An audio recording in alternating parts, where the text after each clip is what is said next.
Have you ever wondered how it's possible to turn digital designs into physical objects? Welcome to the fascinating world of 3D printing, a technology that is revolutionizing how we create and manufacture objects. 3D printing, also known as additive manufacturing, is a process that converts digital models into tangible, three-dimensional objects. It achieves this by layering material, such as plastic or metal, one layer at a time until the object is fully formed. This technology is like having a mini factory at your fingertips, enabling you to bring your ideas to life right from your desktop. This incredible technology is not just a novelty. It's becoming an integral part of various industries, from automotive and aerospace to healthcare and fashion. It's transforming how we build, how we heal, and even how we express ourselves artistically. So buckle up for an exciting journey into the world of 3D printing. By the end of this video, you'll understand exactly how 3D printing works. So, how does 3D printing work? Well, at its core, 3D printing, or additive manufacturing as it's often called, is a process that gives life to digital designs by stacking layers upon layers of material until a physical object takes shape. Think of it like building a Lego tower, block by block, layer by layer, except in this case, the blocks are incredibly thin and the tower can take any shape you can imagine. Now, there isn't just one way to do 3D printing. There are several types of 3D printing technologies, each with its own strengths and applications. Let's talk about a few of the most common ones, but without getting too technical. First off, there's FDM, or fused deposition modeling. This is the type of 3D printing you're most likely to see in homes and schools. It's where a plastic filament is melted and extruded through a nozzle that moves in the X, Y, and Z directions, creating the object layer by layer. It's a little like a hot glue gun in action, if you will. Next, we have SLA, or stereolithography.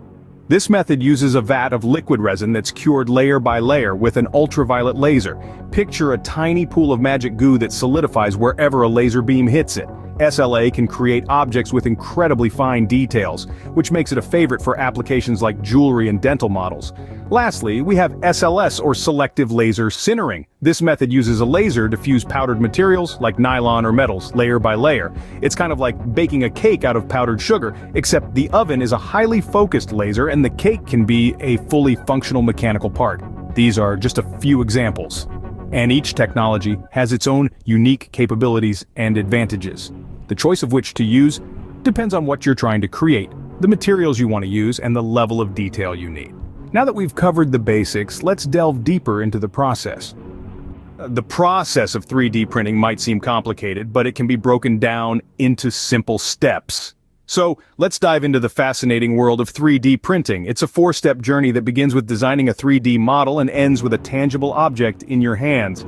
First up, we've got the design phase. This is where your idea takes shape.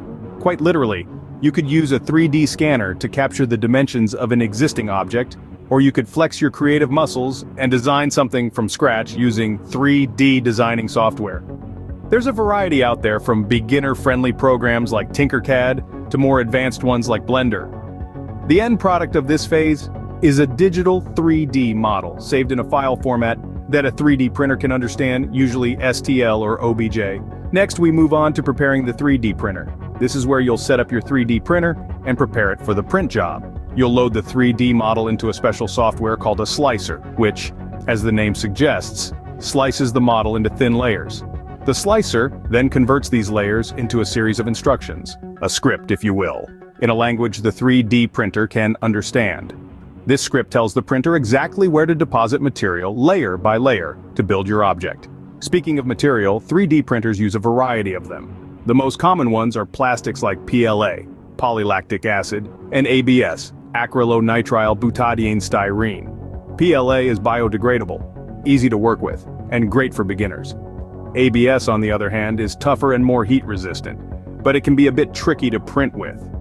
Now it's time for the main event, printing the object. The 3D printer heats up the material, usually in the form of a filament, until it melts. Then, guided by the script from the slicer software, the printer deposits the molten material layer by layer to build up the object. It's a bit like a high-tech version of squeezing frosting out of a piping bag, but with much more precision. Last but not least, we have the post-processing phase. Once the printing is done, you'll need to remove any support structures added during printing. You might also want to smooth out the surface of the print, which can be done through methods like sanding or acetone vapor smoothing for ABS prints. With these steps, you can turn any digital design into a tangible object. It's a journey from idea to reality, made possible by the magic of 3D printing. So, go ahead, fire up that 3D printer, and let your creativity run wild. Who knows what amazing things you'll create? You might be wondering, where is 3D printing used? Well, the fascinating thing about 3D printing is its versatility. It's carving out a niche in a vast array of fields, from healthcare to automotive, construction to fashion and beyond. Let's delve a bit deeper into how 3D printing is revolutionizing these industries. In healthcare, it's nothing short of a game changer. Surgeons are starting to use 3D printed models of patients' organs to plan complex surgeries, reducing risk and increasing precision. Prosthetic limbs are being 3D printed, tailored to the individual's unique measurements, making them more comfortable and functional. Even bioprinting, where living cells are printed to create tissue, is on the horizon, promising a future where organ transplants may no longer rely on donors. Switch gears to the automotive industry and you'll find 3D printing hitting the gas pedal on innovation. Car manufacturers are using 3D printing to create custom parts, prototypes, and even entire vehicles. This method reduces material waste and allows for rapid prototyping, accelerating the design process and helping bring new models to market faster.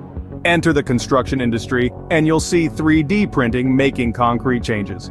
Companies are experimenting with 3D printed houses, potentially disrupting traditional building methods.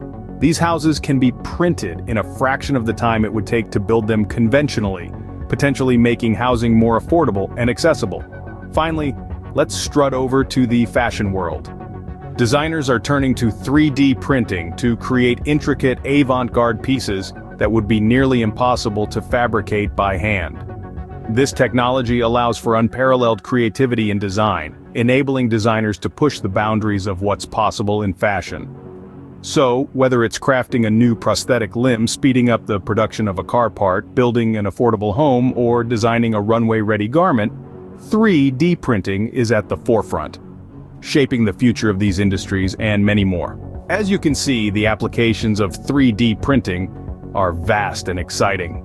Now that you've learned the basics of 3D printing, let's summarize what we've discussed.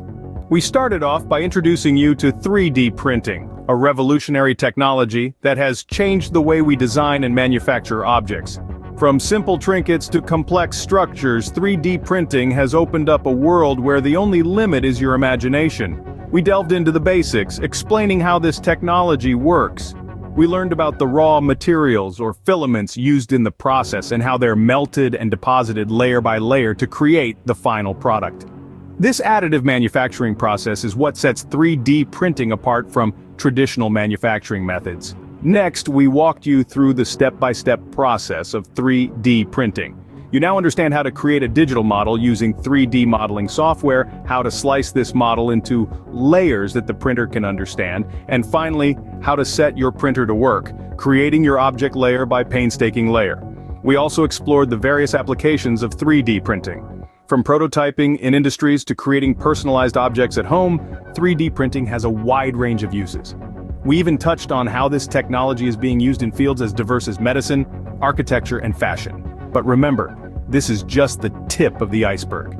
As you delve deeper into the world of 3D printing, you'll discover more about its potential and how it can be harnessed in various ways. You might even find yourself creating your own 3D printed masterpieces. And so, we come to the end of our journey into 3D printing. We hope this has sparked your curiosity and inspired you to explore this fascinating technology further. Whether you're a hobbyist looking to start a new project or a professional exploring new manufacturing methods, 3D printing has something to offer everyone. Remember, the world of 3D printing is constantly evolving, so there's always something new to learn. Happy printing!